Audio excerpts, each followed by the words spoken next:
Good evening, everyone. Could all please rise. We'll be led in prayer by Alderman Bill Nash. Almighty God, we ask for your blessings upon the members of this council as we assemble here in this chamber to conduct the ongoing business of our city.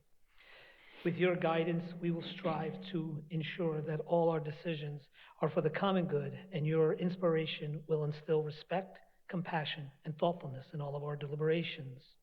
Give us the strength and wisdom to lead by example as the people's representatives, and that peace and harmony will mark all of our proceedings and keep us faithful to the trust placed in us by the citizens of our community.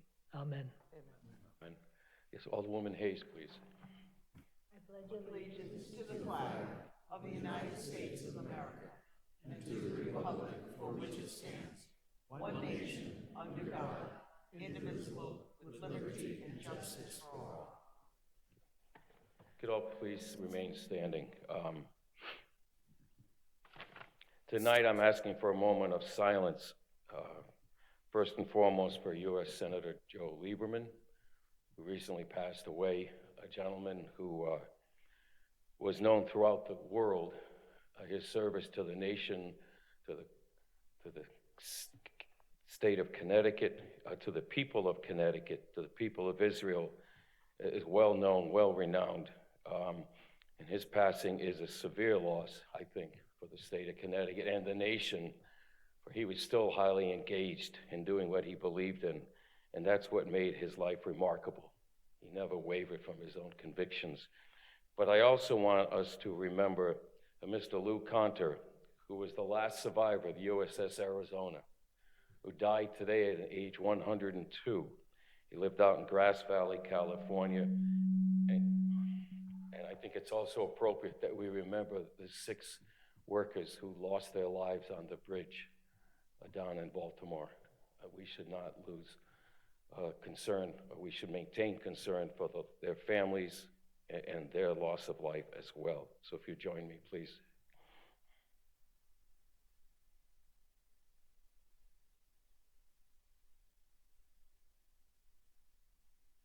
Thank you.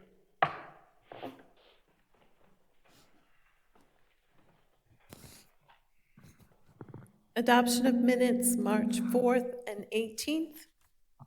At this time, I'd ask for motion, please, to bring this to the floor. Alderwoman Gould, is there a second, please? Alderwoman Hayes, is there discussion on the motion? Seeing none, roll call, please.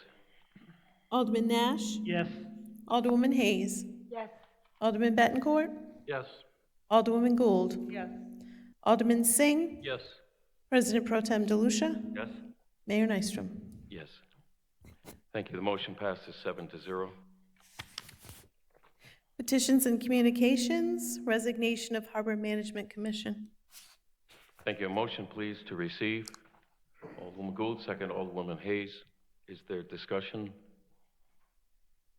Seeing none, roll call, please. Alderman Nash?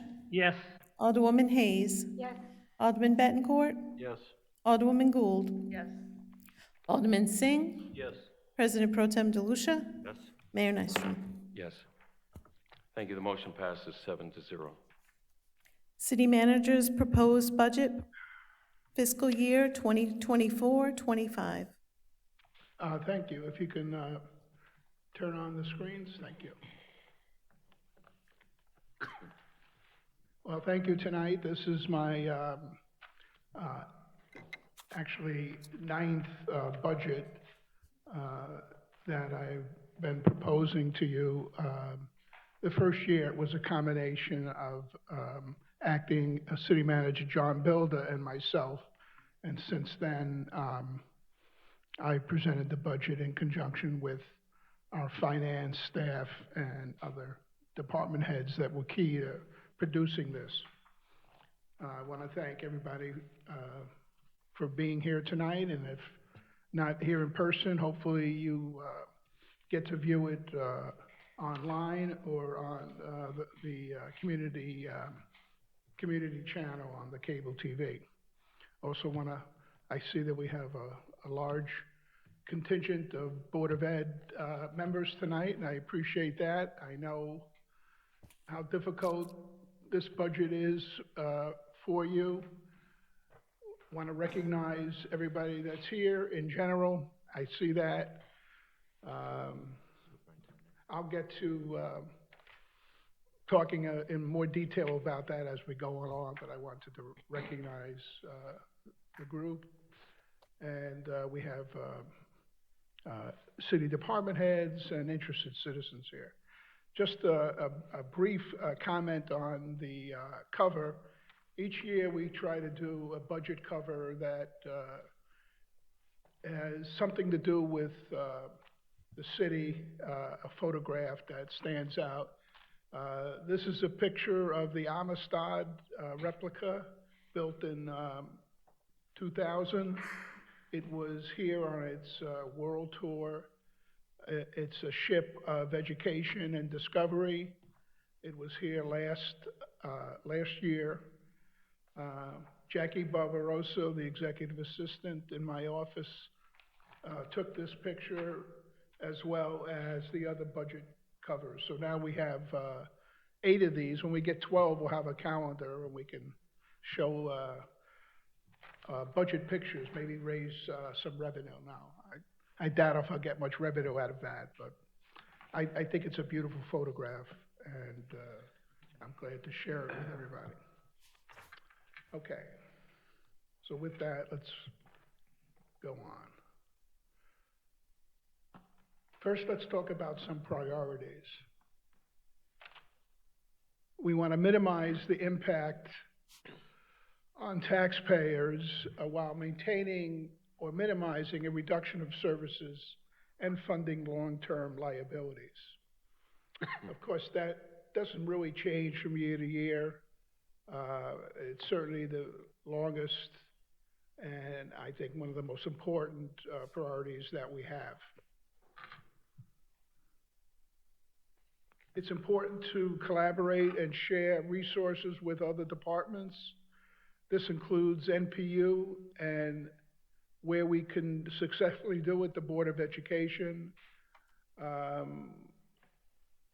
There are things that we can work on together to help economize on either budgets, where we'd love to work with the board on that, where we can find things that we can economize on. So that's always important. That's one area where you can hopefully do economies within the budget.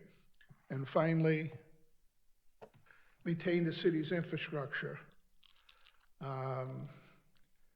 You know, we see catastrophes that the mayor mentioned about the bridge collapsing in the harbor in Baltimore. And although we have no elaborate infrastructure like that, it is no less important to do and maintain our infrastructure. We're in the process of completing extensive bridge work on Asylum, and we're looking forward to that opening up this summer. Of course, we try to maintain the roads, keep our buildings safe, and provide other support for our public safety, et cetera. And I say this with a hope that we try to provide some increase in education funding. Revenue factors. Let's talk about the grand list first. The grand list in 2023 was a little over $2 billion. The change in real estate values this year was $753 million, which represents about a 36% increase. This increase is the result of the 5-year revaluation that the city went through over the last year and reflects current values for property. And I put real estate first, so that's the largest amount of change. You'll notice that the other 2 major categories, personal property, and motor vehicles went down slightly. So most of the change, or almost all of the change, was in real estate. And real estate is composed of commercial and industrial and residential property. So not even within the real estate values, there were a divergent amount of increases within that. Finally, changes in exemptions and collection rate was minus 1.32. So the net collectible grant list for 24-25 represents, we'll round it to a $2.8 million, or a aggregate 33.43% increase. I think you probably know, I've been doing this for quite a few years now, that I love good charts, pie charts, line charts, bar graphs, you name it. I like it. And I like it because it really shows graphically what's going on. I'm not going to read all the pieces of pie here. I'm going to just show you the largest piece of pie, which is the residential real estate. In 23-24, the residential real estate represented about 51% of the pie being the total grant list, which I was describing a few minutes ago. All the other pieces of the pie, motor vehicles, commercial, personal property, commercial, industrial, apartments, were all either stable or went down. Now you see in 24-25, the piece of pie, the dark blue piece of pie, is now well over 50%. It's actually around 61% of the total grant list. So graphically here, you see that the major shift in values this year occurred in residential property. And we'll talk a little bit more about that as we go on, but it's safe to say that because of this, on the average, real estate taxpayers will pay a greater share of property taxes than the other categories compared to the previous grant list.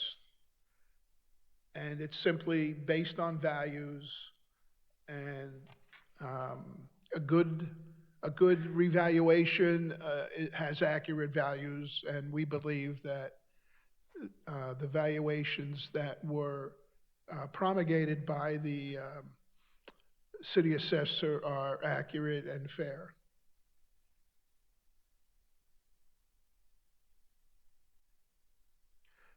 State grants.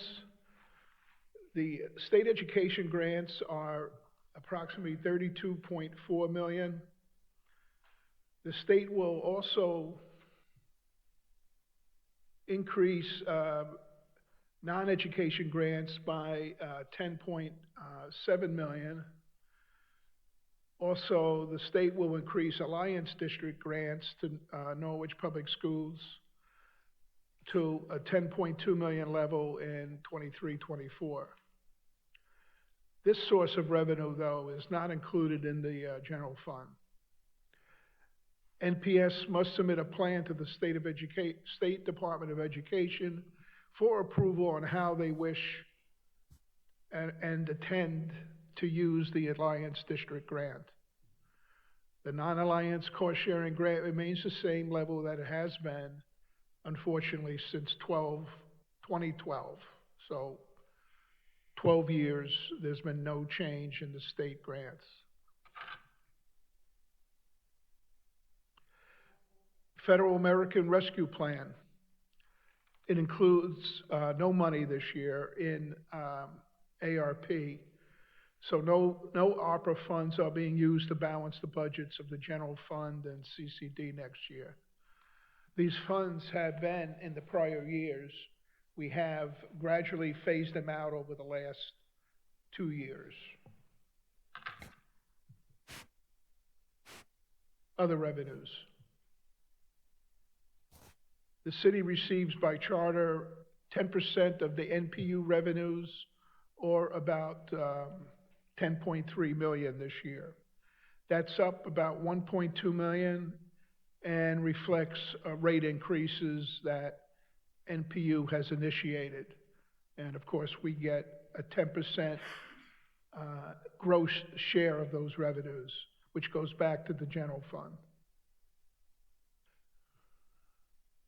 Interest income is going to be about 2.2 million. That is about the same as this fiscal year, but it must be known that it will probably decrease after that. About 5 years ago, before we had increases in interest rates, we bottomed out of about $250,000 to $300,000 in interest income for the general fund. So you can see with interest rates up this year, we'll be receiving 2.2 million. A significant portion of general fund revenue, but if interest rates go down, and the trend seems to be that that will happen sooner rather than later, we'll have a reduction, but it doesn't show up in this year's budget. License, permits, fees, and others, 3.6 million. These are all our building permits, fees, fees in the city clerk's office, all those items at 3.6 million. They have been strong the last few years as the city residents and businesses have invested in their property, and it shows in the 3.6 million, as well as activity in the housing market, which is recovered through the closing fees that the city clerk collects as a share. Expenditure factors.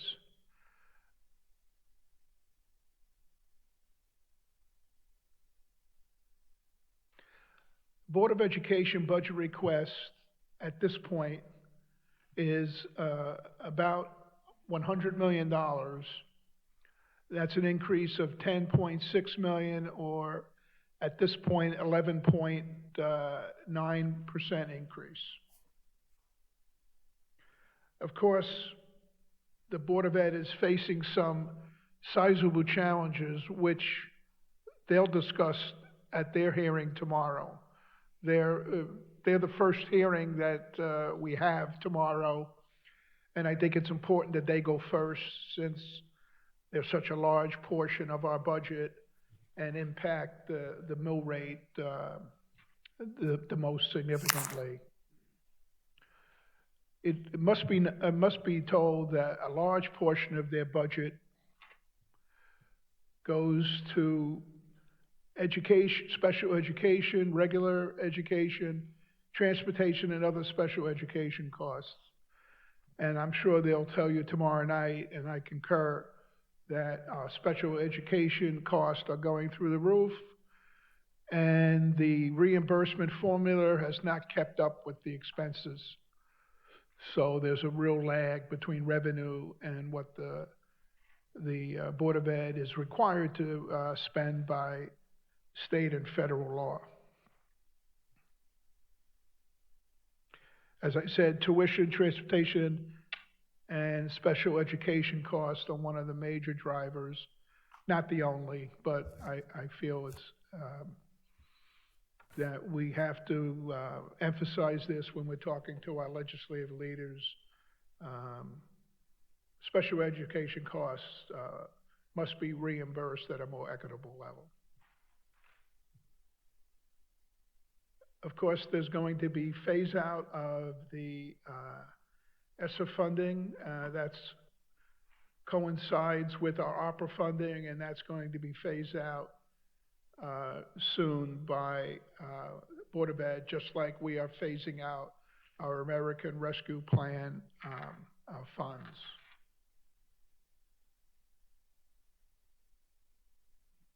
it is known that the Board of Education will be getting some increases in funding for, and I missed that, for Alliance District funds for about 3.8 million. Salaries and fringe. ARPA funding positions. Of the 13 positions that were funded by ARPA over the last 3 years, 6 will be left vacant. In other words, they'll be eliminated. 7 will be phased in to be funded by the general fund between fiscal 20 and 24. I believe in the budget, which citizens can find online, we don't print as many budgets as we used to. They cost a lot, and we can do it online easier. On page 20, or is it 19? 19 or 20? There's a nice list of ARPA, the way the ARPA positions have been allocated. 19? Okay, thank you. I have added one position to the budget for next fiscal year, which, if you know how I budget, that's a rarity. It's a 911 dispatch supervisor. This does reflect the response to one of the 2021 McGrath fire service study positions. Our goal is to try to get 2 dispatches on every shift at some point. We're phasing it in. Although on the weekends and some third shift, we don't always have 2 people on. Unfortunately, emergencies don't go by weekends or night shifts. They occur when they occur. And it's very difficult for one dispatcher to keep up with the communication demands of a large emergency, whether it's fire related or police related or both. We are presently negotiating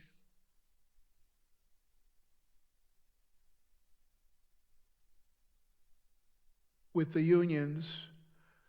We're in hopefully getting towards the final process of the bargaining for the police contract. That's our largest contract by financial impact of all our contracts. We're cautiously optimistic that that will occur soon. For next fiscal year, we have started or will be starting negotiations with firefighters, public works supervisors shortly. That's for next year. Fringe benefits, health insurance, pension, OPEB, and workers' compensation are all increasing and putting pressure on the budget. Medical cost is one of the largest examples. Pension has a modest increase since we funded the unfunded liability through a bond issue a few years ago, and that has been working very well for the city. We have cost avoidance of at least $2 million a year because of that funding. Debt service. Again, I like my charts. This chart is very simple to look at. The dark blue is our present debt. As you see, it trends downward over the next 10 years. Those are the fiscal years on the bottom. The debt on top, the light blue, is the additional debt service for the school building program. Now you can see how that overwhelms the debt service that we have now. We're in only the beginning of the projects, and we've bonded very little, really. This year, the debt service will increase by about $300,000 or 6.7%. there's a little bit of road program bonding in there, but mostly, it's, school building construction, um, items. Now, we're not constructing the buildings yet, but there's a lot of soft costs for engineering, consulting, uh, all the, important positions that we need to, administer the building construction program. We have been fortunate that we have received a larger amount of grant reimbursement rates for the first two schools only. We ultimately have, five, projects to do, and, whether we get additional grant reimbursements will depend on the legislature and how they go about doing that. So, stand by on that. Finally, as you can see by the light blue, the city will need to bond tens of millions of dollars towards the project each of the next several years. And it's a very steep curve, leveling out at about 12.5 million dollars annually. Considering we're at a little over 4 million now, you can see that that triples our debt service at its maximum. And unfortunately, it doesn't go down very rapidly. It pretty much stays at that higher amount for a number of years. When the referendum was being considered, I did say that it would be very difficult to hold the tax increase to zero when you have this additional light blue debt coming on. Even if we were to hold everything else the same, we'd still have to pay for a $385 million project, and we pay that upfront before we get the reimbursement. So with this projection in the graph, debt service cost would increase by $670,000 in fiscal '26 and $1.2 million in fiscal '27. Those are the closest we have. And the reason they start increasing by about 200% is that the construction will actually start occurring on both projects within the next year or so. And that's when the bulk of the expenditures are going to occur. Strategies for developing the budget. First and foremost is economic development, I think, is important. The Norwich Community Development Corporation, we have put in the budget for a $50,000 increase. I feel that this is a good investment on a rate of return that we get from NCDC as they move closer to attract new developers and expand existing businesses. Of course, one of their biggest projects is the Occam Industrial and Technical Center. I think I just described it wrong again, but it's the Occam Industrial Park. And that can change our history moving forward. As we hopefully fill out the industrial park, we can make up some of the costs that are occurring as we raise increased debt service costs for the bond issue. So economic development is one of the key items for us to do that. I will say that we don't plan on getting a lot of additional state revenue. We're hoping that we stay the same. We deserve more, but realistically, I don't think we'll see it. There's some small amounts, the opioid settlement funds. These are our share of legal funds that were distributed from the legal settlements from the multi-billion-dollar pharmaceutical companies that were shown to be negligent in the use of certain drugs that were very detrimental to the public and created a lot of users that weren't there before. Those settlements are in the billions, but you can see little old Norwich gets about 100,000 of the multi-billion-dollar revenue coming in for that. At the same time, we're getting about $70,000 in the cannabis gross receipts tax. That is growing slightly, but it's not going to be a blockbuster of additional revenue for the city. Maintaining the infrastructure, I said that before when we were talking about bridges. That's a very fortunate thing that the town fathers put in the charter, that the amount we put for capital investment is 2% of the general fund. This year, 2% of the general fund yields about $2.9 million in capital improvement funding. And it coincides with what we spend in the budget.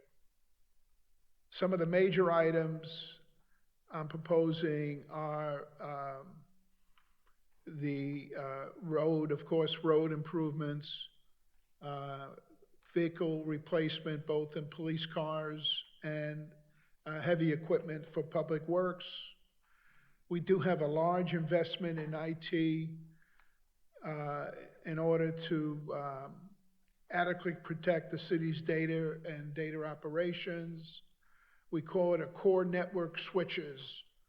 That represents a portion of a core network.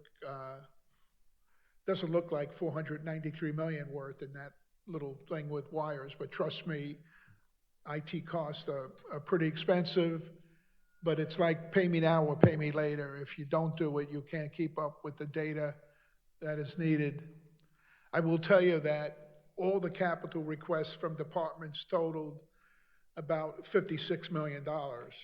Most of that was two major items. Either the fire station is in the request, not fire station, police station, and fire apparatus has been requested by a number of fire departments within the city.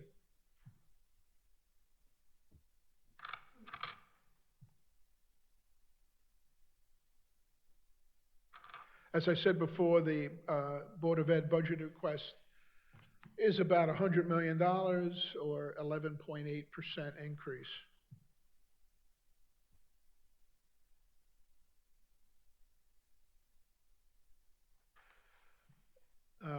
My proposal in the budget includes funding at $93.2 million or a $3.8 million increase or 4.25. Of course, that's a much lower figure than what the Board of Ed is looking at right now. But to put it in perspective, previous budgets never had more than a 2 to 2.5% proposal from the city manager, and this kind of doubles that. Of course, we're trying to narrow the gap somewhat for the necessary expenditures that the board needs to make in various expenses. The actual amount that is needed can change from the Board of Ed as they work very hard to look at that 100 million figure and try to reduce it. I think you'll hear from them tomorrow night on discussions on that. The City Council and I need to learn from the Board of Ed how the school's general fund request fits into all the other education revenue sources and uses. I would assume that the ad hoc budget committee, that's a joint committee of Board of Ed and City Council members will convene shortly after the budget is submitted, and we'll go over in depth what the city thinks that it can afford, whether it's more than the 425. Historically, it has been somewhat. This is a difficult year because of revaluation, making it hard to explain what the actual increase per individual is. As I mentioned, the ad hoc committee. Appropriations. I'm not going to go through all the appropriations. I will tell you that it's made up into three major or four major areas. General fund, which is about 55 million this year. Capital improvements, about 2.9 million. At this point, the proposal of 93.2 million for the Board of Education. So total general fund is about $150 million. That's a 4.5% increase. In addition, there is the Norwich Public Utilities and the CCD Fire District and TCD District with 8.7 and 560,000 respectively, for a total budget, including NPU of $270 million, approximately 2.3% higher than the previous year.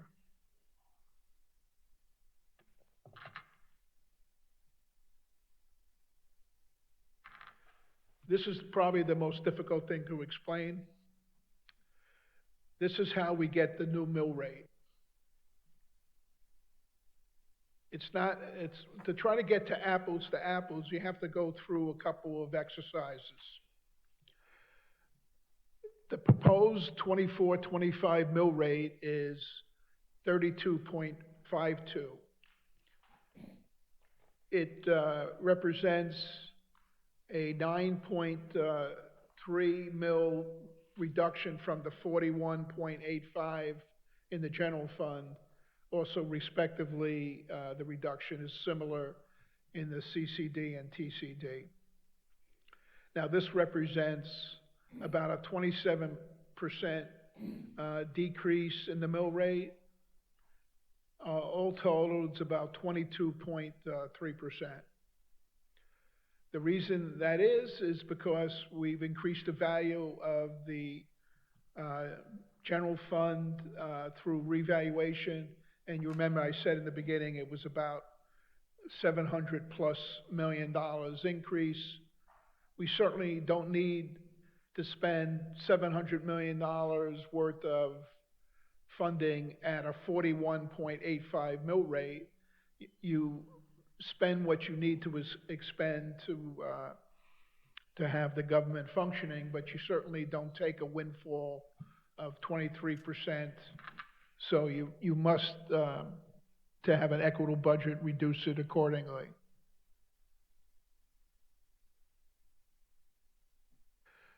So that lines up with the final generated fund mill rate.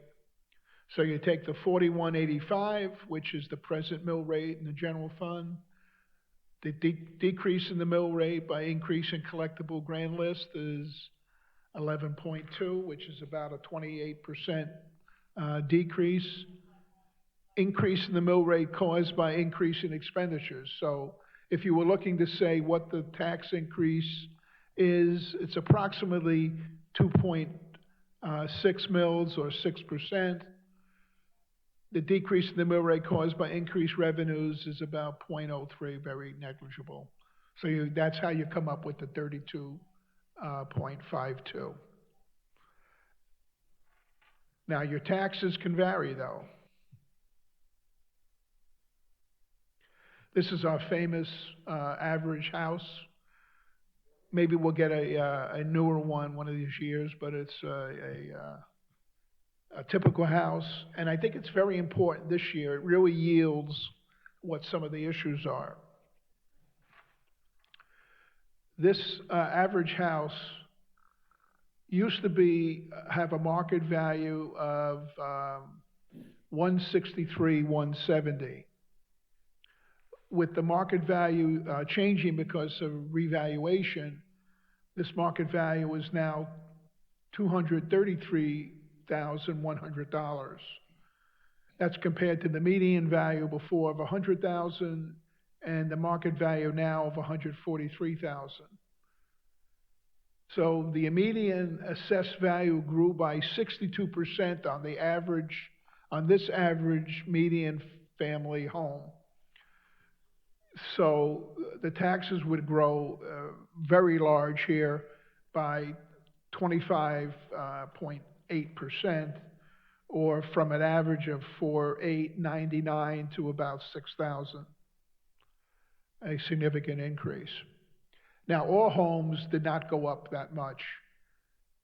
If your values went up by 62%, remember we dropped it by a little less than 30%. So if your house values went up by around 30%, you would not see a tax increase due to reval. But anything above around 30%, you would see a tax increase that's solely based on the increased value of your home.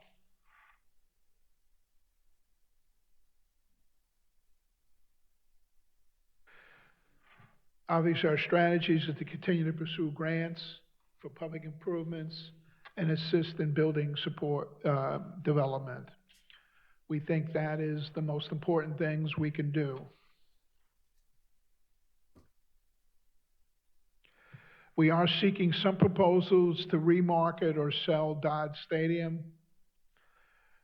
We're at a decision point now with Dodd Stadium that it's over 30 years old now and it needs major capital restoration, like any building that was 30 years old.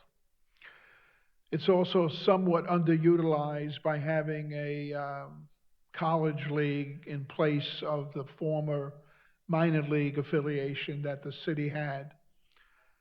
The city actually subsidizes baseball in the city, and we have to make that decision whether we want to make that large investment in maintaining the stadium, and also whether we need to look and see if we can somehow get a minor league affiliation with Major League Baseball again to make it more viable.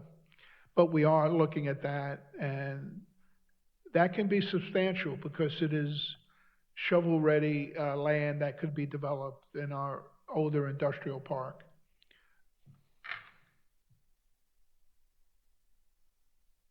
Of course, disposition of other properties occurs on a normal basis.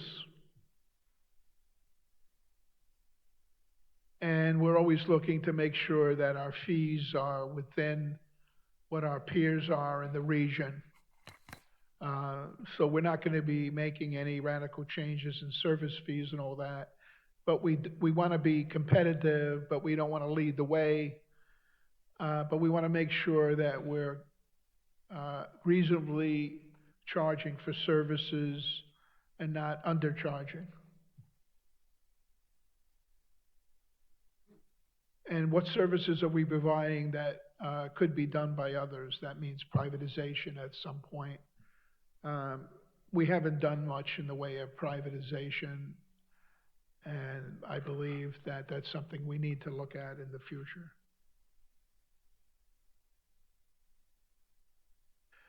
Well, that concludes my report on the budget for this evening. This is the calendar for the budget hearings that are in April. We'll be meeting about 6-7 times on hearings. This goes into May 6th, where the council will adopt the council's preliminary budget. And then there'll be a public hearing on what the council adopts on May 13th, and then finally, the budget will be approved sometime in early June. We set the date of Monday the 3rd, but it could happen the 10th and still be within the charter requirement. The charter says that you have to pass a budget by a certain date, minus the start of the new fiscal year. So with that, I'm going to close for tonight. I know the council will have time to review this budget, and we'll be starting off tomorrow night with Otis Library, Norwich Public Schools, and Norwich Public Utilities. So I hope to see you there tomorrow night, and hopefully we can answer the council's questions, and those questions might be questions that you would have also. So thank you, and that completes it tonight, Mayor. Thank you, John.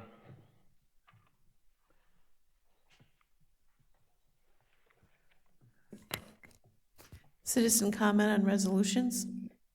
Thank you. At this time, I would declare the citizen comment on resolutions on the agenda items listed this evening to be open for a public discussion. If you wish to comment on any of these resolutions under new business, please approach the microphone, state your name and address. 3 minutes given for each person. At this time, no one signed up on the sign up for agenda items this evening. However, that doesn't preclude anyone who wants to speak now on the resolutions 1 through 9. If you would like to do so, you will be acknowledged. Yes, sir. Again, please state your name and address for the record. Good evening, City Council members. Pat Curtin, 60 Coburn Road, that's in Manchester, Connecticut, speaking on the funding for capital improvements. My name is Patrick Curtin. I'm a battalion chief with the Norwich Fire Department. I'm speaking to you this evening regarding the urgent need to replace Squad A. We, as the Norwich Fire Department, understand the financial constraints of this year's budget and future city budgets, but this replacement cannot wait anymore. In addition to being a shift commander, I'm the Rescue Operations Battalion Chief. My duties include training, preparing, risk assessment for high hazard rescue events. In this position, I regularly meet with Norwich Public Utilities to discuss projects like the gas utility expansion and the water treatment facility upgrades. These present potential hazards and rescue incidents that require technical rescue, which I oversee. We're developing a program with Hartford Healthcare to get paramedics trained for advanced level rescue care in the technical rescue environment. We're constantly evaluating the public safety profile for Norwich 5, 10, and 20 years out, and this vehicle, known as Squad A, is a major requirement. Squad A is a rescue engine. It carries specialized equipment to respond to these emergencies: confined space, rope rescues, water rescues, people that are trapped in machines, people that are trapped in vehicles, or whatever the public needs. Again, I urge the council to include the replacement of Squad A in this city's capital budget.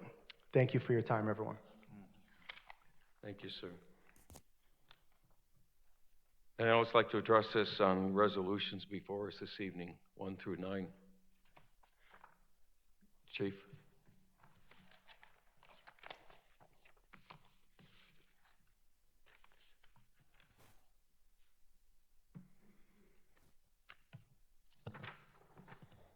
Good evening, Chief Montoya, City of Norwich Fire Department Chief. I'll speak on resolution number 5 as well. Excuse me, your address, please. 26 Shalmondassi Road, Waterford. Thank you. Yes, sir. Resolution 5 speaks to the reallocation of capital improvement funds. And while I know that total of that reallocation is only half the cost of Squad A, as you just heard from Chief Curtin, it is a vital need for not only the Norwich Fire Department, but the City of Norwich. So again, I want to speak just to the reallocation side of it and the consideration for Squad A. Thank you. Thank you, Chief. Again, anyone else like to address the council on the resolution? Mrs. Filbert?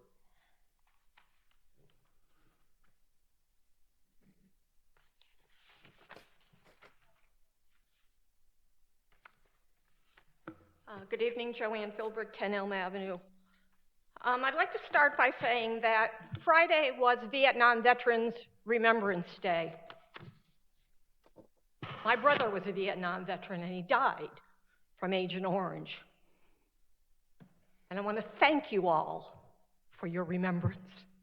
Not one friggin' thing in this city, not one. Public comment. Public comment is just that. There's no dialogue, no conversations, no acknowledgments, no criticism, no compliments. It's just 3 minutes of wasted time. So I will speak on a very lengthy agenda in my 3 minutes. Resolution number 3. Many of you know of my own personal struggle with opioid addiction. It came to me at age 75, late in life. I am not a career addict. I am a victim of circumstances. This is very difficult for me. It makes me angry and it makes me sad. And I want each of you to look at me. 6 years. 6 years I have been waiting, watching, hoping, begging for some recognition, some acknowledgement for my struggles, and not one goddamn penny. Not one. Not one. So take your touchy-feely programs, like your cannabis, which is another social experiment that failed deeply, and we will pay for it forever, and get a reality check.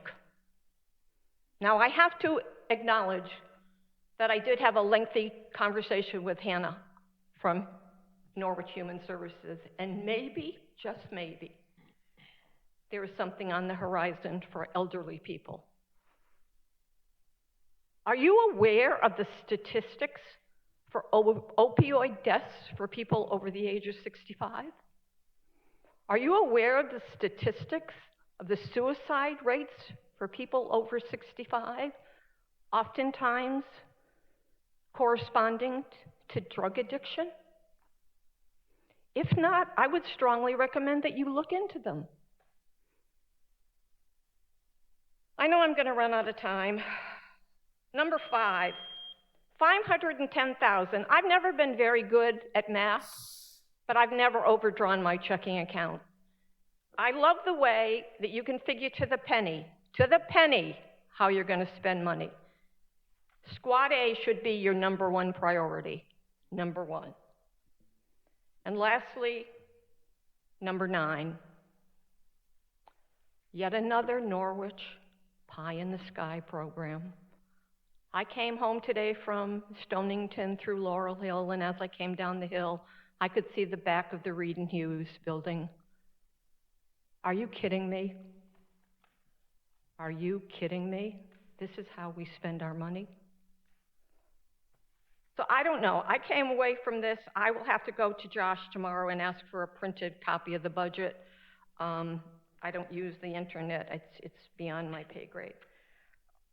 I have come before you time and time again and asked you, begged you, help me to help you. Some of you respond, but the majority of you don't. You just ignore, dismiss. You don't care what we have to say. And that is painfully obvious by a budget. I remember budgets for years where this room would be packed. There would be people in the overflow room.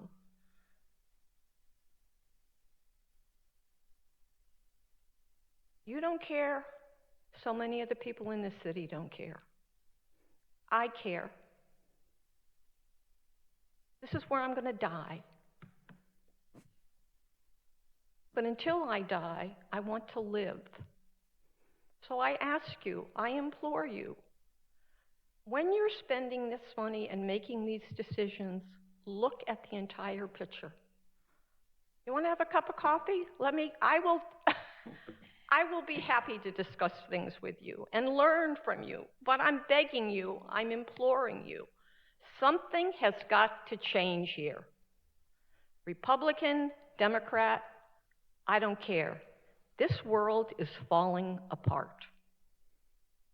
So we'll see. We'll see. But please understand that for every action, there's a reaction. And so my reaction is, I'm so mad, and so I could use profanity, but I know I can't. Friday was Vietnam Veterans Remembrance Day. Let that sink in. I don't know. I just don't know anymore. Thank you. Thank you. And I'd like to address the council on the citizen comment at this time.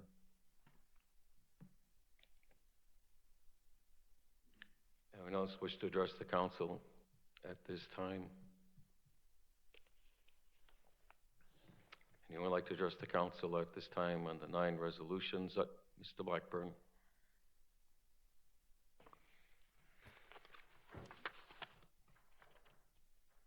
Blackburn, 15 Alice Street. Just to straighten things out a little bit. Vietnam Veterans Day on the end of March is the federal and state governments. We have one here in Norwich. It is April 27th, which is the end of this month, 10 o'clock, up at Rally Point. And that is put on by the Norwich Area Veterans Council and Vietnam Veterans of America, Chapter 70. Everybody is invited to attend. And that is actually, they do it that way for a few years now, and it's actually the fall of Saigon. Everybody remembers that. All right, just to straighten it out, and we do have a ceremony. Everybody's invited to attend. Thank you. Thank you, sir. Again, anyone like to address the council on the resolutions today? Anyone wish to address the council on the resolutions today? Third time, anyone wishing to address the council on the resolutions today? Seeing no one else, I declare it closed. Thank you all. Old business resolutions, number 1, relative to reconsideration of the reappointments of regular members to the School Building Committee 2020. Thank you. At this time, I'd like a motion to bring this to the floor, and I'll explain. Motion by Alderwoman Gould. Is there a second? Alderman Nash. Ask for a discussion. As to discussion, I ask that this be on the agenda this evening. The previous vote was 6-1. I was in the majority. The hour was late that night. I actually intended to vote no on those appointments, and I made a mistake. This is simply to correct and take the position that I had intended to cast, and that's why it's before us. Excuse me for a moment.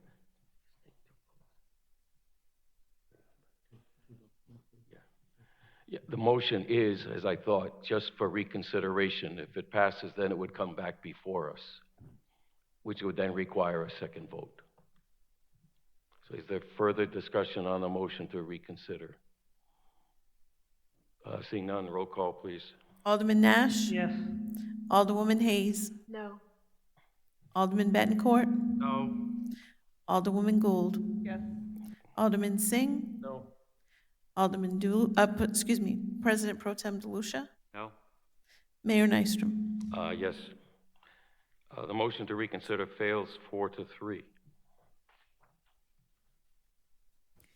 New business resolutions, number 1, relative to setting the first and second public hearing on the budget for fiscal year 24-25. Motion, please bring it to the floor. Alderwoman Gould, is there a second? Alderman Nash. Is there discussion? Just for the edification of people not here in attendance, the dates that are listed here, that the first public hearing of the proposed budget will be Thursday, April 11th at 7:30 p.m. here in the council chambers. And then the second public hearing on the proposed budget, which will have then been adopted by the city council, that hearing will be held on May 13th at 7:30 p.m. in the council chambers. Roll call, please. Alderman Nash, Yes. Alderwoman Hayes, Yes.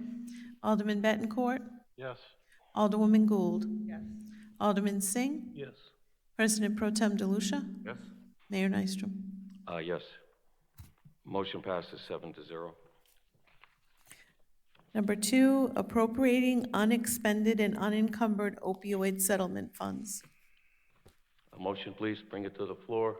Alderwoman Gould, second. Alderman Singh. Is there discussion? Seeing none, roll call. Alderwoman Hayes. Mayor Nystrom. Pardon me? Oh, I Oh, I have a- apologize. That's Go okay. ahead. I have a question to the city manager. So, pardon me? Go ahead. Oh, okay, I have a question for the city manager. So, this is either the second or third year that for the opioid, settlement funds. My question is, and to pick up what Mrs. Philbrick has said, because this has been several times that it's been mentioned about the seniors and the elderly, and all I have seen is relying. Alderman Hay, I'm having a little trouble because I'm getting It's just feedback feedback. to hear you.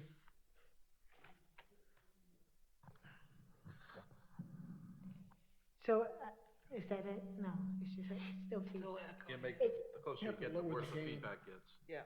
No, no, no. It's better to keep it away and just speak louder. It can be a little lower, I think. Why don't you try that now? See.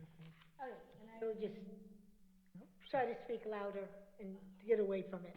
I'm just following up because this is not the first year, it's either the second or third year that I can remember of seeing the opioid settlement funds come through. It has been talked about on several occasions about, do we plan on addressing the senior issue, elderly who have been victims themselves of the opioid crisis? So Reliance Health, what is their, do you know what their plan is? Well, these funds can be used by anyone within the city. It's not earmarked necessarily for elderly or whatever. So it crosses the board really as far as utilization. Okay. Can we find out what Reliance Health, how their breakdown is? The breakdown of, below Of what, their recovery coach, yes, that the opioid funds are gonna be utilized for. Can we find out what their past breakdown has been for services? I can Clients. provide that, yes. I mean, not tonight, but I can, Yeah, yeah. I realize that, okay. Thank you. Thank you. Is there further discussion? Roll call, please. Alderman Nash, Yes. Alderwoman Hayes, Yes. Alderman Bettencourt, Yes. Alderwoman Gould, Yes. Alderman Singh, Yes. President Pro Tem DeLucia, Yes. Mayor Nystrom. Yes. Thank you. The resolution adopted 7-0. Number 3, appropriating unexpended and unencumbered cannabis gross receipts, tax revenues. Motion, please bring it to the floor. Alderwoman Gould, second. Alderman Nash. Is there discussion? Seeing none, roll call. Alderman Nash, Yes. Alderwoman Hayes, Yes. Alderman Bettencourt, Yes. Alderwoman Gould, Yes. Alderman Singh, Yes. President Pro Tem DeLucia, Yes. Mayor Nystrom. Yes. Motion passes 7-0. Number 4, relative to providing pay increases for the registrar of voters at the beginning of their next term. Motion to the floor, please. Alderwoman Gould, second Alderwoman Hayes. Is there discussion? President Pro Tem. Just from our conversation, Mayor, that so that the public understands that the reason why we are taking up this increase is because of the impact of early voting in the state of Connecticut. The registrar's duties have expanded exponentially because of all of the open voting dates, and these additional funds cover the costs of covering those dates. Thank you. Should also be noted that as this takes place, the grant that the city of Norwich receives is $10,500. Same amount that the city of Hartford, Bridgeport, New Haven, and everyone else gets. Clearly, it's pretty much an unfunded mandate at this time. Thank you. Roll call, please. Alderman Nash? Yes. Alderwoman Hayes? Yes. Alderman Bettencourt? Yes. Alderwoman Gould? Yes. Alderman Singh? Yes. President Pro Tem DeLucia? Yes? Mayor Nystrom? Yes. Resolution adopted 7-0. Thank you. Number 5, relative to the reallocation of funding to the Capital Improvement Fund. A motion, please, to bring this to the floor. Alderwoman Gould, second Alderman Nash. Is there discussion? President Pro Tem.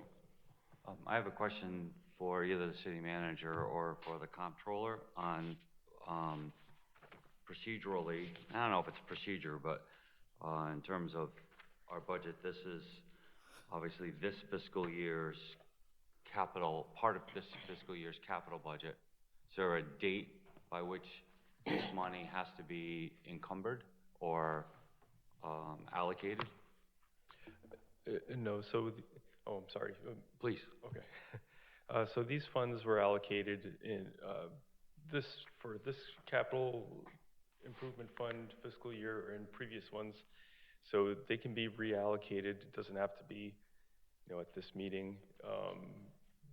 But it would enable departments to start working on these projects sooner. So capital improvement fund allocations can only be used for capital improvement funds. So when a project is completed, or if a department determines that there's a higher priority, we, occasionally give them this opportunity to look at the funds, the unspent funds, and determine what would be the best use of them. It provides a little bit of relief for next year's capital improvement fund, because some items that they may have requested for fiscal year 24-25 could get funded earlier if this reallocation resolution were approved. But this is not a reallocation that has to occur before June 30th of this Nope. year? Nope, doesn't have to. Okay, that was really, that Okay. was the question I should have Sorry. asked you. Yeah, no, that's fine. Thank you.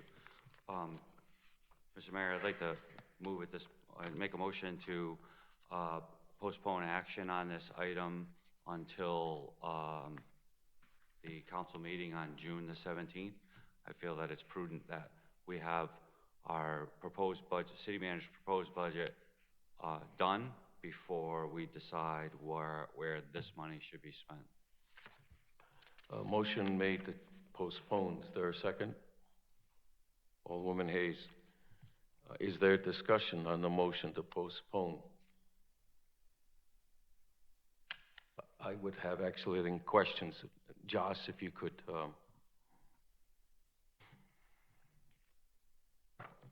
Yes.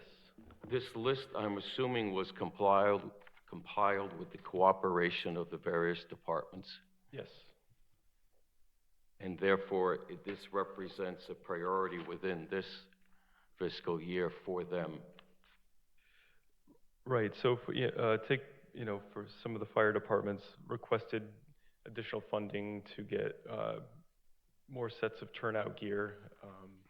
I think, as it has been explained to me, there's a priority in having firefighters have 2 sets of turnout gear so that they can, have one set to use when another's being cleaned if they, so that they're not, reduces their exposure to carcinogens. So that's, one of the items on the list.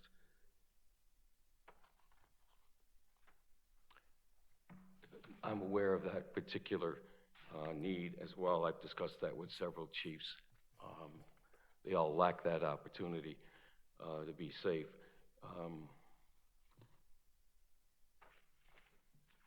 Any of the items that would be replaced because of these savings, have any of them been packaged in a bid at this point in time? How was that going to be achieved if this resolution was adopted?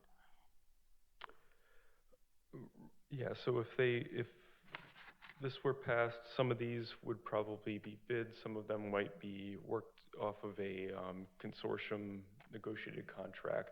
Through the state?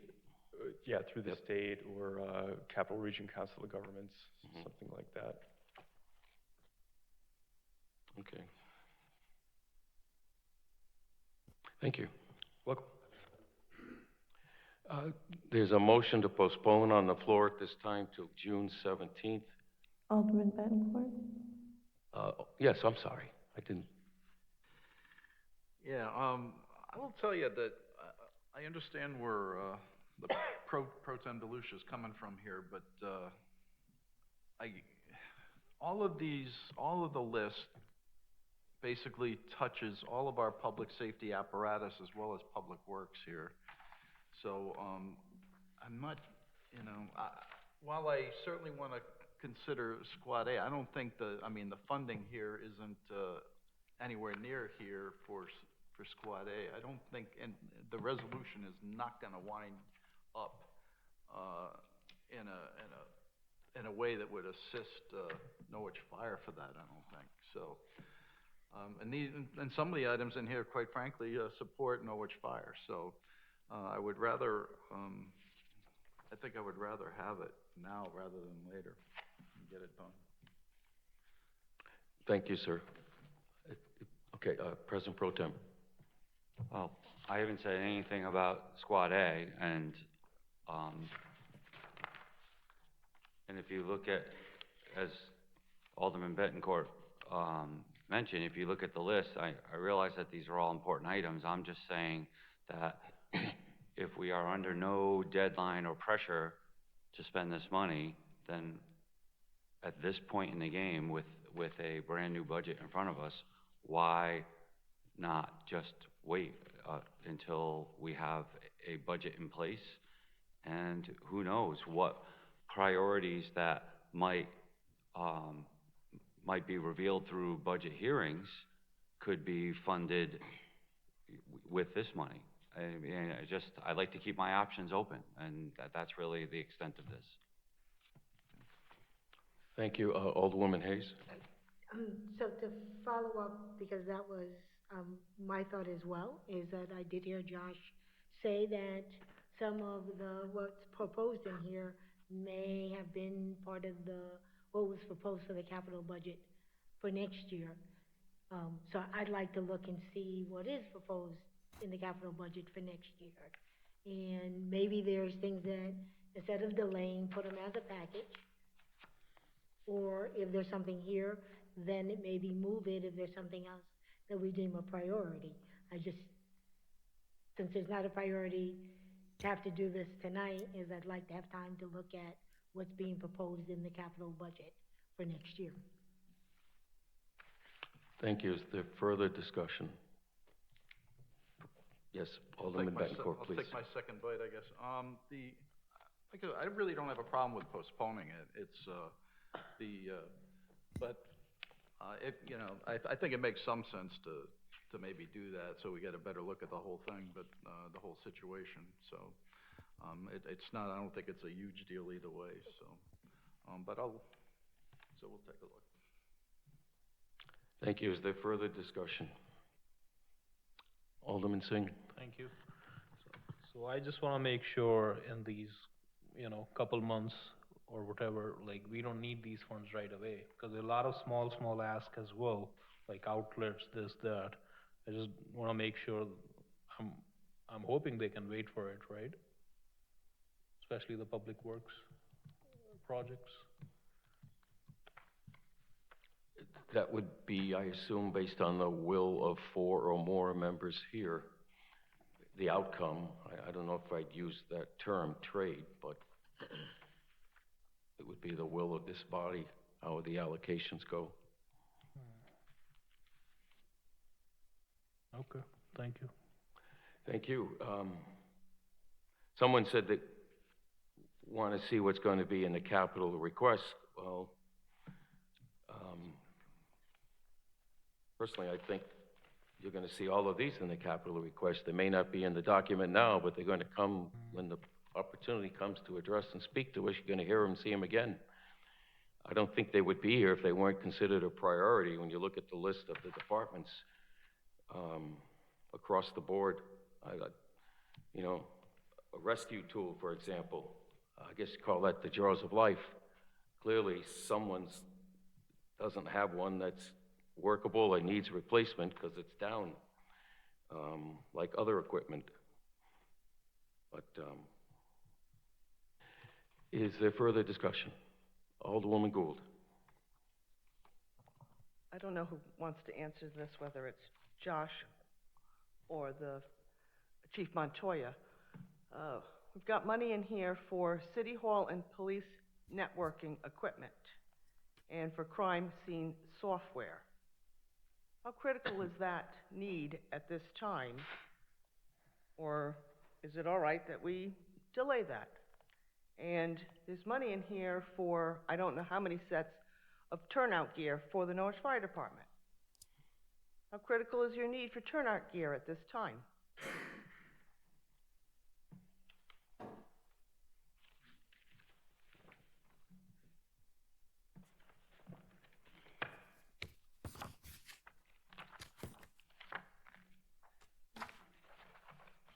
Good evening again. I think the first half of your question was directed more towards Chief Daly, but I'll answer my half.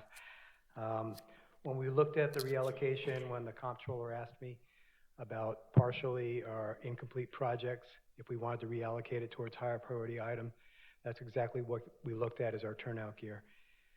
As was stated, you know, we like 2 sets of gear. When 1 set of gear is contaminated, you can't just rinse it off real quick and put it back in service. It's got to be put through the extractor, dried, and handled accordingly. So part of the part that's playing a role that's out of our control is the regulation and the standard on the lifespan of the gear, as well as just the condition of the gear through wear and tear. So I'll give you a good example. Recently, we sent out 7 items, whether they be jackets or pants of PPE for repair, and 3 of them came back condemned. So that's 3 sets of gear, or 3 partial sets of gear that are no longer serviceable for us for firefighting. So it is a priority. I mean, we looked at the projects. You know, certainly we have a 29-year-old, 29, my math is right, 29-year-old building headquarters, and we have a lot of infrastructure projects and upgrades that we're doing there. And we decided that PPE was more important than fixing the bathroom floor. PPE was more important than replacing kitchen cabinets that are falling apart. So PPE is a priority to us. I can't answer because I don't have a crystal ball. If we wait 2 weeks or 2 months, whether that price is going to change and it's going to impact our availability. But yes, for the fire department, PPE is a priority. And I think you might agree that if East Great Plain also needs turnout gear, that also would be a critical need. I would assume so, but I wouldn't speak for them. Thank you.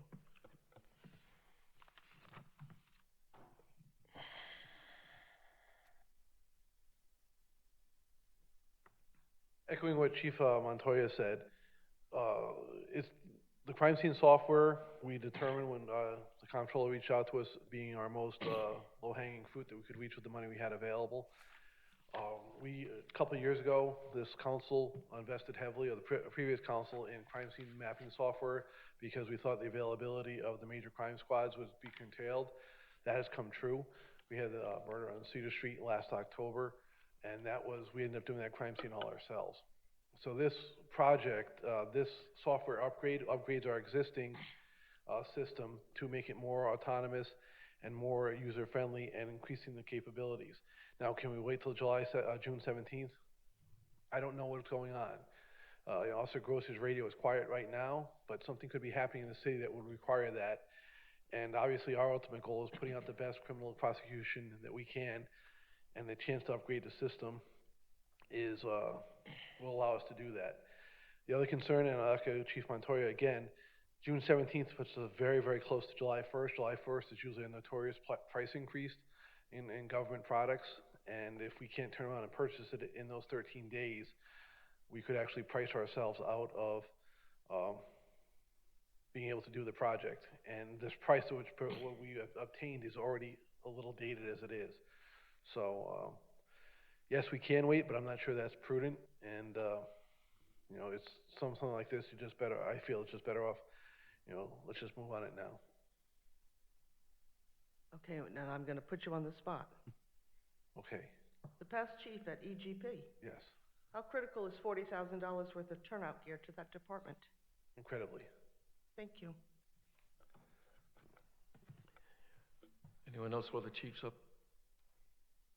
Doesn't look that way. Thank you, Chief. I don't see anyone from Public Works. John, the street sweeper. Yes. Can you comment on that need and its status? Yeah, I always equated street sweepers to copy machines.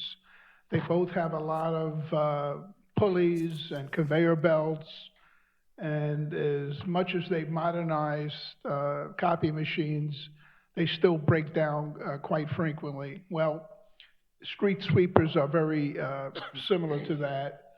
They have a lot of moving parts. They're in a very rough environment with debris and dust and different temperature changes, and they do need replacement. So this would go towards a street sweeper machine that we do need to continue the program that we have. Can you tell us what's the calendar as far as this? Is this going to be through a state procurement or is this a bid? Because, I mean, it's 88 grand. I haven't looked at it do you know, Josh?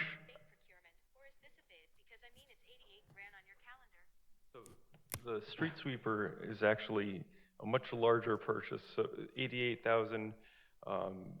Pat McLaughlin wanted to set some funds aside for this with the hopes that between this year and the next capital improvement budget, all of the funding would be in place in order to get the street sweeper. But I believe it's a $200,000 Yeah, it's at least 200. Yeah, from my previous employment, I could tell you that. So this represents a partial down payment? Correct. Yep. So if it's removed, I guess technically we save the rest of that money, potentially in the next budget? Right. So it's no longer available? If that's removed, it could be, you know, put towards something else. Thank you. Yes, President Pro Tem. So, help me understand. So the street sweeper, which is so critically important, okay, we're not, the $88,000 allocation is not even half of its cost. Well, what's the hurry? Well, it's important, but we can't see, we haven't coddled together the exact amount for this year. We think we're being prudent to try to pay it in stages, therefore we don't impact any one budget as much as we have. You know, the street sweeper now is still operational. It breaks down a lot, as I said. It's street sweepers do not have a long life like other vehicles, and they need replacement on a periodic basis. So I wouldn't categorize it as critical. I would characterize it as prudent fiscal planning. You have the floor. Thank you. I just wanted, was that? Yeah. That was it. Okay, so, I'll end with a personal story. About 2 months ago, well, first of all, if anybody's driven by my house, you've seen it, it looks like a firewood factory, okay? Because of the number of trees that I had cut down. And about 2 months ago, I was set and ready to pull the trigger on buying $3,000 brand spanking new log splitter.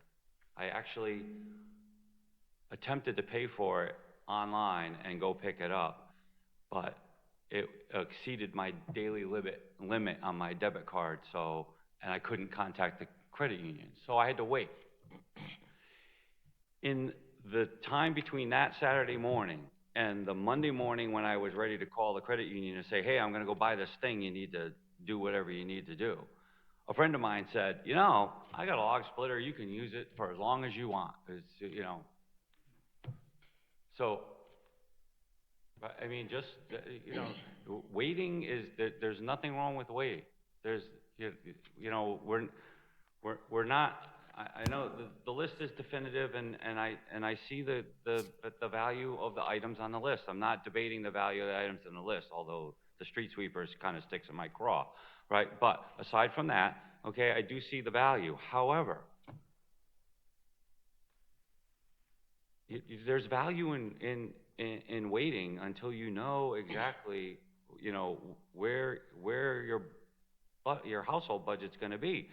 Sometimes a simple just pause, just take a beat, and another solution presents itself.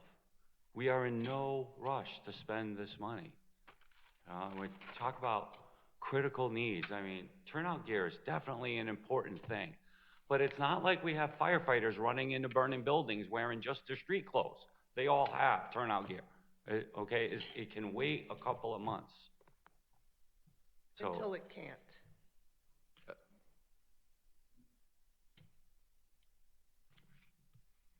You still have the floor. Thank you. Pro Tem. So I'm just saying that there's just value sometimes in waiting, right? There's a saying that says that when you're not sure what to do nothing. And that's all I'm saying right now. Let's just do nothing with this 500. I mean, and we're not talking about pennies and nickels and dimes here. We're talking about over $500,000. Okay, let's take a beat here, all right? While we consider this $160 some odd million budget, and just say, okay, do we need to allocate this 500 grand tonight? And I say the answer is no. Just take a breath and see what happens over the next couple of months. That's all. Thank you. Thank you. Is there further discussion or comment? I will simply speak against the motion to postpone. I think the departments have put time, energy, and thoughtful attempt to reallocate these funds for needs that are clearly identified. I can only assume that this issue of postponing it was not shared with any of the departments. They're going to hear about it for the first time after the fact. I can only assume that there's another need for these funds for something else, although someone said it's not for that purpose specifically because they didn't mention it. But based on comments made earlier in the evening, I can assume there's been other discussions outside this chamber with other parties in private. And the people will vote the way they want to vote, which is always the case here. But I don't think anyone should be fooled. There's some other agenda here. Alderwoman Hayes. So let me make it clear to you, Mr. Mayor. I do not have any other agenda. I have not spoken to anybody. As I said, and I've just looked at the capital budget that's proposed by the city manager. Turnout gear is requested in at least 2, if not 3 other fire departments. That's not part of what's in front of us tonight.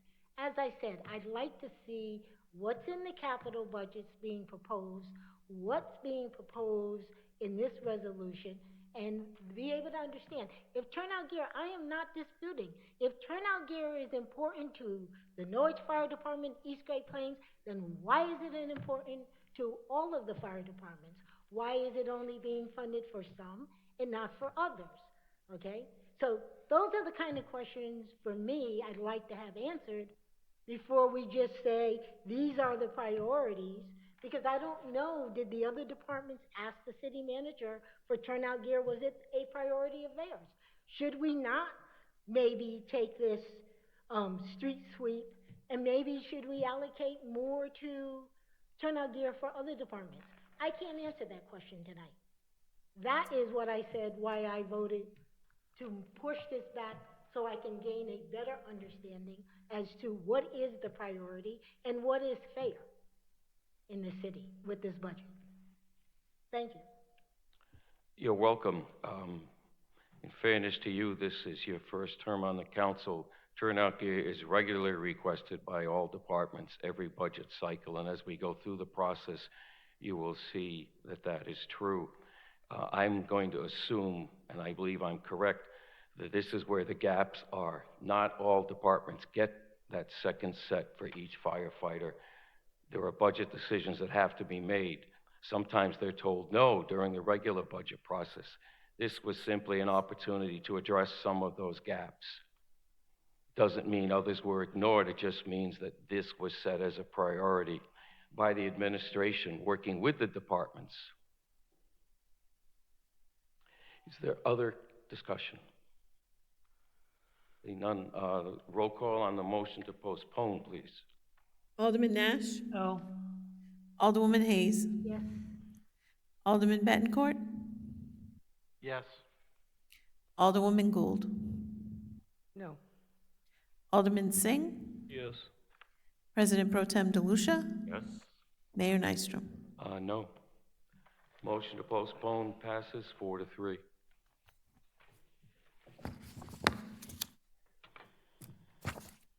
Number 6, relative to participation in cost-sharing program with the City of Norwich to construct concrete sidewalks and set a public hearing for the second meeting of April 2024. Thank you. At this time, a motion to please bring this to the floor. Alderman Singh, is there a second? Alderwoman Gould, is there discussion? Seeing none, roll call, please. Alderman Nash? Yeah. Alderwoman Hayes? Yes. Alderman Bettencourt? Yes. Alderwoman Gould? Yes. Alderman Singh? Yes. President Pro Tem DeLucia? Yes. Mayor Nystrom? Yes. Motion passes 7-0 for Resolution 6.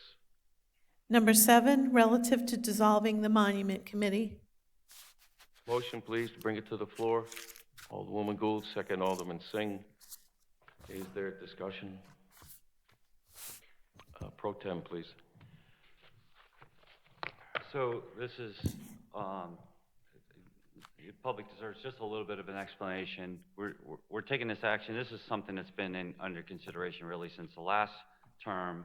The Monuments Committee became redundant because really it's the Public Works Committee and the Public Works Director and his staff that really make the final, I shouldn't say the final decision, make the primary decision about monuments in the city. The council makes the final decision about monuments and where they're placed and whether they're appropriate or not.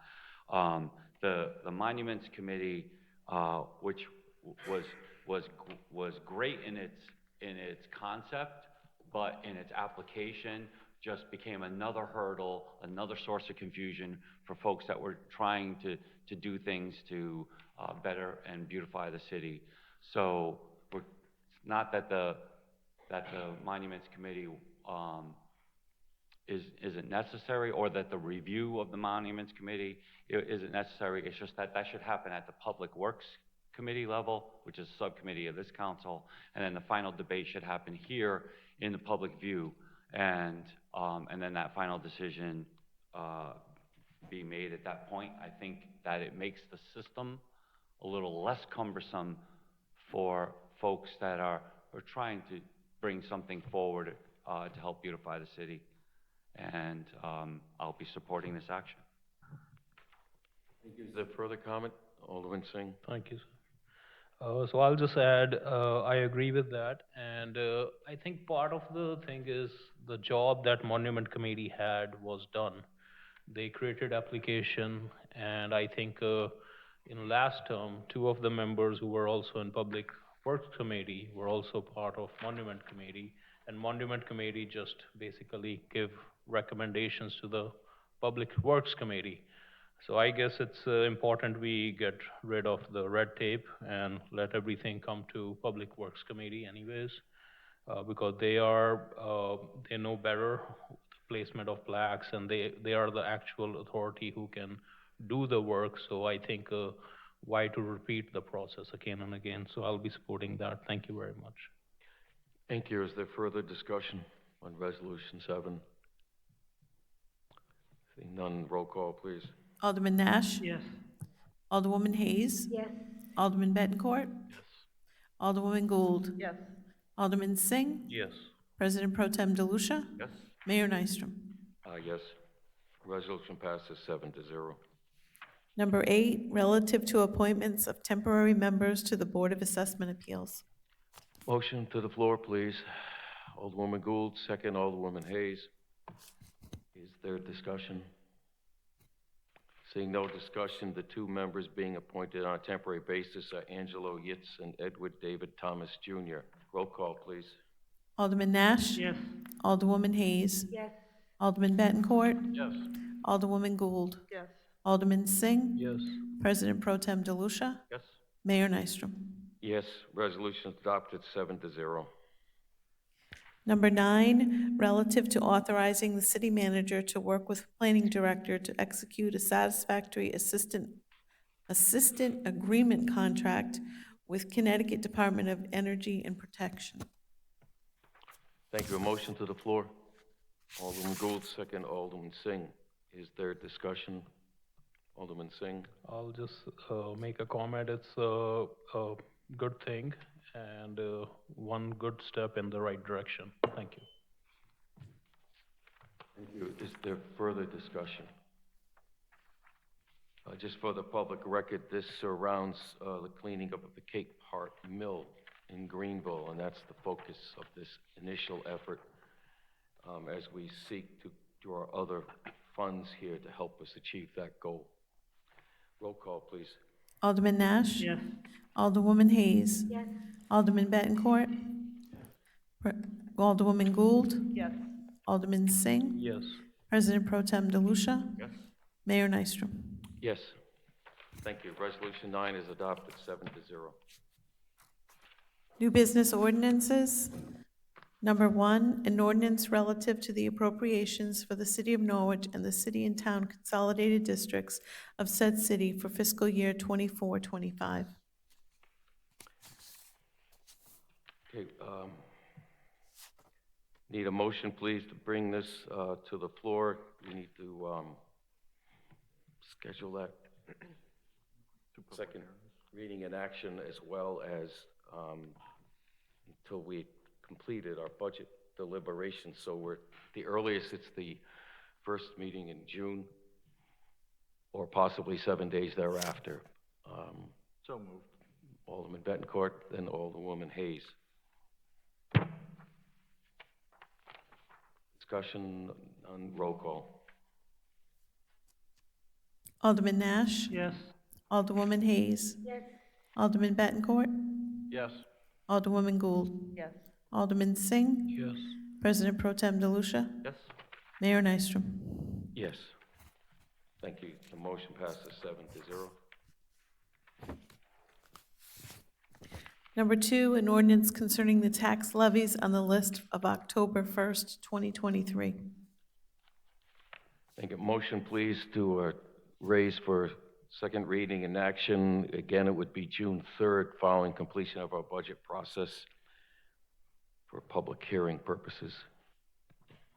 Final action on that. Alderwoman Hayes, second Alderman Gould. Seeing no discussion, roll call. Alderman Nash? Yes.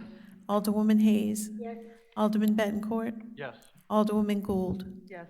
Alderman Singh. Yes. President Pro Tem DeLucia. Yes. Mayor Nystrom. Yes. Adopted 7-0, thank you.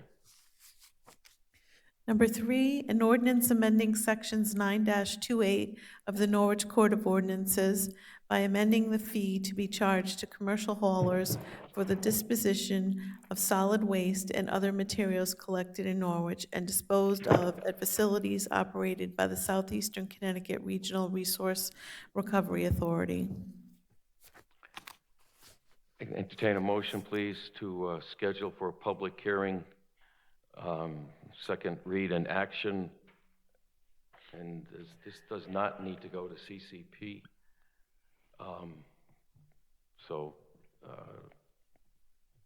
Next meeting is 15th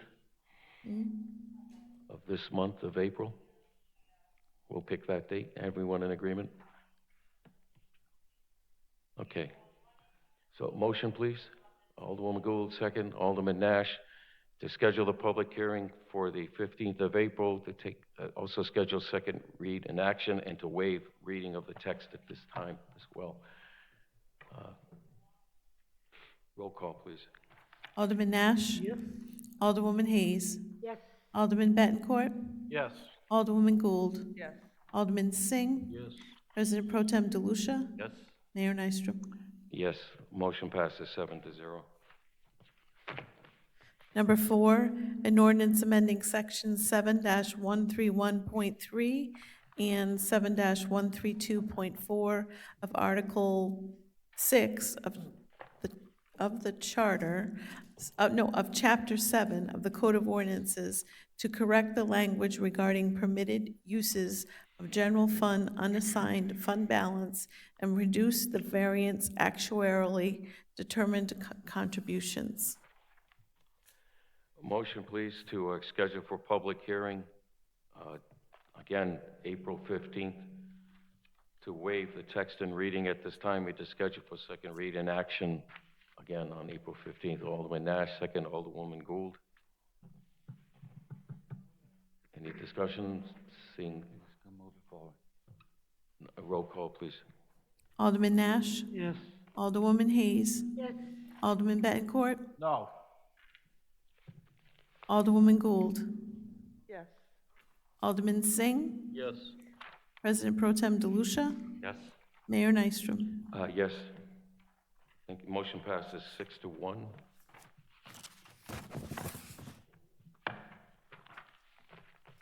Motion to adjourn. Adjourned by Gould, second. Thank you. Alderman Nash. Yes. Alderwoman Hayes. Yes. Alderman Bettencourt. Yes. Alderwoman Gould. Yes. Alderman Singh. Yes. President Pro Tem DeLucia. Yes. Mayor Nystrom. Yes. Thank you. Motion adjourned passes 7-0.